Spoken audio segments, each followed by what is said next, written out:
Is The Boys Season 2 as good as we remember?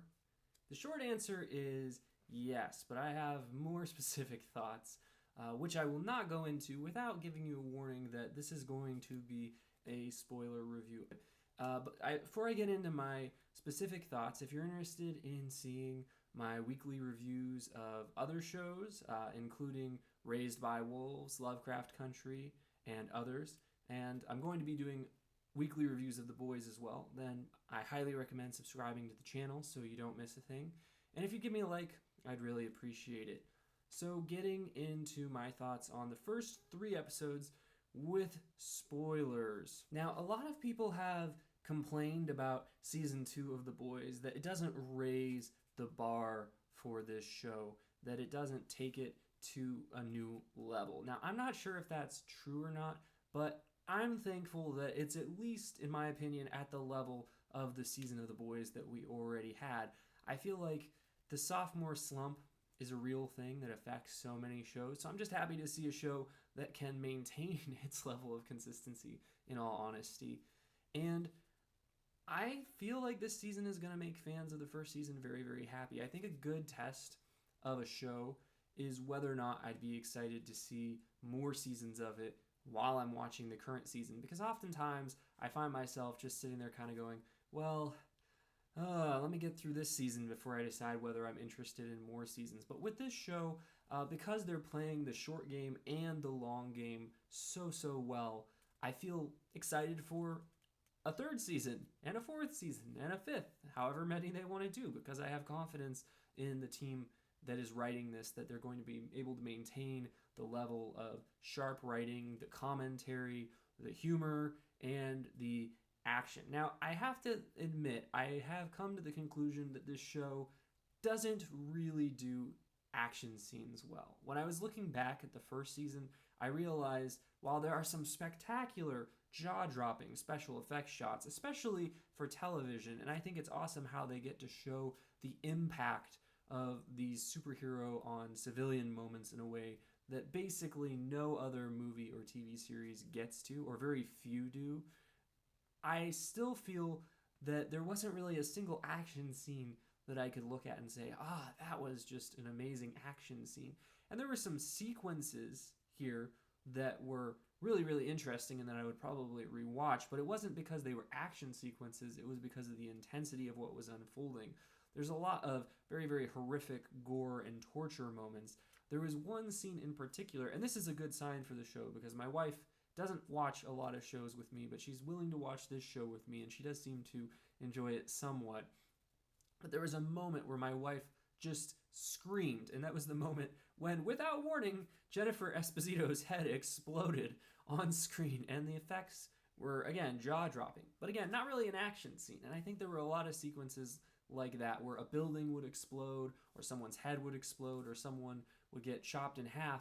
That was pretty impressive as a special effects scene, especially for something on television, but it's not really an action scene per se. So the third episode, I would say, was when things really kicked into a higher gear. The first 2 episodes, they were not bad. Some stuff happened in them that was interesting. We had some pretty decent scenes, but overall, I felt like these 2 episodes were table setting and we didn't really get into the meat of the drama. And what really hurt the first episode was that Billy Butcher does not show up until the very end of it, and I just let out a sigh of relief when he showed up because I think that the show really needs his dynamic, and particularly his dynamic with Mother's Milk and Huey. They had some really good scenes between these characters, particularly in the third episode. Part of what makes this show able to continue being interesting in its second season is it doesn't lose sight of the fact that what makes characters interesting is that we get to see them make choices. When we just watch characters kind of wander around willy-nilly and not really have a sense of purpose or make active decisions, then they become less interesting. And this show continually in these 3 episodes puts the characters in positions where they have to make active decisions, and we get to see who they are through these decisions. Particularly, I would argue, Starlight and Billy Butcher. And there were scenes with these characters where I really just wasn't sure what they were going to do. I could see them going either way, and I think that's the mark of a good show, is when you can put yourself in a character's shoes and understand why they could make different decisions. Particularly in the third episode, I thought there were a couple of moments that were quite impactful. First, when Homelander was forcing Starlight to kill Huey. And this scene, I wasn't, to the show's credit, I didn't think they would kill Huey, but it's the type of show where everybody plays for keeps, and characters have died, surprisingly. So I was quite prepared for them to try and shock comic book readers by killing Huey at this early stage in the story. I didn't really see a way out. So the fact that it seems that Starlight was going to do it if Butcher hadn't intervened was really interesting. But Butcher intervened, which was also very interesting, because it was a sequence where Butcher has a very clear-cut goal. He wants to get back with his wife, which makes his character compelling because we know what he wants and we know what he's willing to do to get it. Just about anything. And that was why the scene between Mother's Milk and Butcher slightly earlier in the episode, where Mother's Milk says, "You need Huey, he's your canary. How will you know when you've gone too far if you don't have your canary with you?" I thought that was a really good exchange. I also really enjoyed several scenes with Mother's Milk. I already called out the scene where he told Butcher that Huey was the canary, but I also really thought that the scene before that, where he went into the belly of the whale with Huey and just sat there and said, "I'm staying here until you leave," I thought that was a really good scene, and I felt like it showed, without telling, it showed the level of respect and care that Huey and Mother's Milk have developed over the course of this show. Well done. I felt like the show was treading on thin ice a little bit with the introduction of super terrorists, which they had immigrating illegally into the country. But they kind of dialed back on that when it was revealed that the character that was this super terrorist was actually Kimiko's brother. And this character was, at first I was a little bit unsold on this relationship. I felt like this felt a little forced and unnecessary. But then I feel that Abraham Lin, who plays the character of Kenji, who is this new addition, he sold me on the character. His acting and Kimiko's acting, Karen Fukuhara, who plays Kimiko, her acting and his acting really pulled it off. And I actually felt pretty bad for the way that things devolved when Stormfront ended up killing Kenji. But before he was taken out of play, before he was killed, I felt like he made a strong impression. And I liked how they portrayed this character with a certain degree of nuance, that he's this character who's not just wanting to do bad things because he's a bad person, that he has a motivation that makes sense, and that we feel as an audience that we might do exactly what he's doing given his position. And I liked that they showed that there were other options, as we see that Kimiko isn't willing to go along with him, and she's actually choosing to actively oppose him. Again, more choices that we get to see characters making, which is part of what is making this season very strong. And I liked the extended action sequences that we got with Kenji's character. The moment when he dropped the boom on Homefront, that was really quite a great special effects moment, and also just a great flip when you are sitting there wondering, how are they going to get out of this? Homelander's there. And Homelander, obviously, is one of the most intimidating villains possible, so for them to flip the script on him was really awesome. But this brings us to the new edition of Stormfront, played by Aya Cash. And I wish I hadn't had it spoiled for me that her character was kind of a psychopath, because I knew that she probably wasn't a good guy, but knowing or suspecting that and then actually knowing it because you've read it in a review are two different things. And I kind of wished I had gone in blind, because I feel like the way that they represented the character initially, you could almost start to trust her and kind of lower your guard and think, oh, what a wonderful new addition. Starlight should trust her. And then the boom drops and she's killing innocent people and brutally killing Kenji. Very brutal, very gory scene. Shocking. And I think that it was interesting because I watched a review with Grace Randolph on YouTube where she talked about Stormfront, and she talked about how she didn't like how this representative of feminism was being hijacked as this villain, and that's going to make everybody think that feminism is bad. But I would argue that what the show is doing is what it's done in a similar fashion with Homelander, is showing how things that are good, like patriotism or love of country and standing up for human rights, whether it be women's rights or any other group that is being oppressed, are good things in themselves. But when you use them to further your own cause, when you're not actually interested in those movements, but you're just using them to push buttons and to get what you want, then that becomes a bad thing. And I think we all know people that have used whatever things we believe in to their own advantage and have hurt